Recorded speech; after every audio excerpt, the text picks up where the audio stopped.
Imagine a plane that could take off from your backyard, land on a rocky mountain ledge, and fly slower than your car on a city street, all while refusing to stall or crash. Sounds like something out of a sci-fi movie, right? Well, it's not.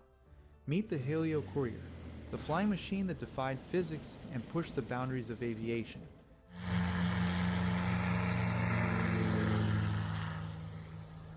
From its daring missions in war zones to landing on tennis courts, this is the story of an aircraft so extraordinary, it didn't just rewrite the rulebook, it threw it out completely.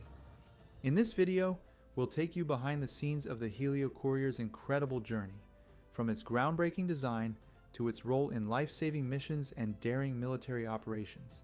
You'll learn what made this aircraft a game-changer in aviation history, and we'll even share some exciting news about how this legendary plane might be making a comeback.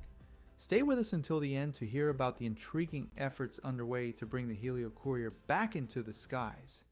To understand the genius behind the Helio Courier, we have to understand the man behind the machine. The Courier was the brainchild of Otto Koppen. Otto was no stranger to airplane design, having worked for the Ford Airplane Company. Yes, the same Ford that pioneered the Model T. Back in the day, Ford tried its hand at airplanes, and the young engineer Otto played a key role. Ford envisioned a Model T of the skies, so Otto created the Ford Flivver, a tiny airplane that could fit in your garage and take off from your backyard. What could go wrong? When Charles Lindbergh took the Flivver up for a quick spin, he called it the worst aircraft he ever flew. Ouch! A bit of a setback, but that didn't stop Otto, and he went on to become an accomplished professor at MIT, where he developed a special interest in the slow flight and safety.